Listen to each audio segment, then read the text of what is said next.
am na benn téere boo xamante ni soo bëggee jàng mooy julli comme ni ko yonent bi jàngalee sallallahu alayhi wa sallam. xam nga yowmal qiyaama lu ñu njëkk a xool ci say jëf yonent bi sallallahu alayhi wa sallam nee na xadis boo xam ne Abu Hurayra moo ko jëlee ci yonent bi sallallahu alayhi wa sallam nee na moom mooy julli. awwalu maa yuxaasab bihi al-abdu yowmal qiyaama min amalihi as-salaat. nee na julli lañu njëkk a vérifié bu baaxee te nga daan wéetal yàlla bokkaale oo yàlla mën na leeram dugal la aljanna yàlla nañu yàlla dugal la aljanna amin ya rabbi ya rabbi. waaye sa julli bu ñu xoolee mu bon rek c'est fini subhanallah. mu ngi mel ni ku wàcc aéroport yoree lu mot ay 10 valises mais ñu ubbi première valise bi gis ci ay drogue subhanallah kooku mën nañ bañ a xoolaat mi yeneen valise yi loolu rek doy na pour ñu jàpp.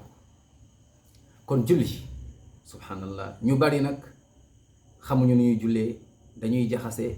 nga gis koo xam ne day julli pendant 20 ans ba pare yowmal xiyaama nar a am mbugal ndax lan yàlla nee na fa waylun lil musallin alladina hum an salaatihim saahun ca suratul maun.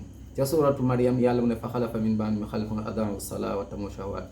ca suratu muminun yàlla mu ne qad aflaha al muminuuna alladina hum fi salaatihim xaashi'uun. kon julli jéemal a jàng nga wut téere wut borom xam-xam bu lay expliquer naka la yonent bi doon jullee sallallahu alayhi wa sallam. nee na sallu kama ra'aytumuni usalli julli leen comme ni ngeen may gisee mu julli. maa ngi leen di jox benn référence benn livre képp ku ko mën a am na ko am wut ko ngir yow ngir sa njaboot ngir say xarit ndax ngeen jàng ko ngeen dem ñu jàngal leen ko. téere boobu subhanallah moo nekk nii mooy sifatu salaati nabi sallallahu alayhi wa sallam. gis nga min at takbir ila taslim ka annaka taraha moom moo nekk téere bi. moom mooy la prière du prophète sallallahu alayhi wa sallam décrite du commencement à la fin comme si subhanallah comme si vous la voyez. mu ngi mel ni yaa ngi gis yonent sallam di julli comme yaa ngi gis julli yonent Muhammad sallallahu alayhi wa sallam. téere baa ngi nii téere bi ko bind mooy Cheikh Mohammed ibn Saleh Cheikh Albani moo ko bind alayhi rahmatullah.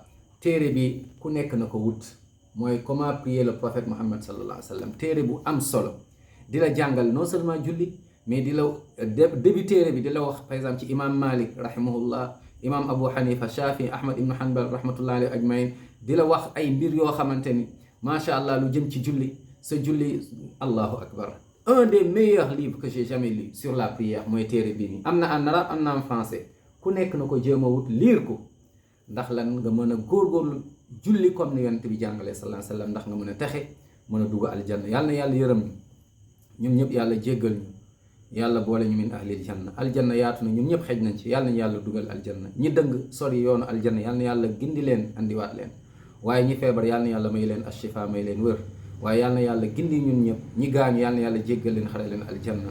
ñu nit yàlla na yàlla gindi ñu teg ñu ci yoonu siraatal mustaqim may ñu mujj bu rafet may ñu leerug bàmmeel taxi bés pénc allahumma amin ya rabbal alamin.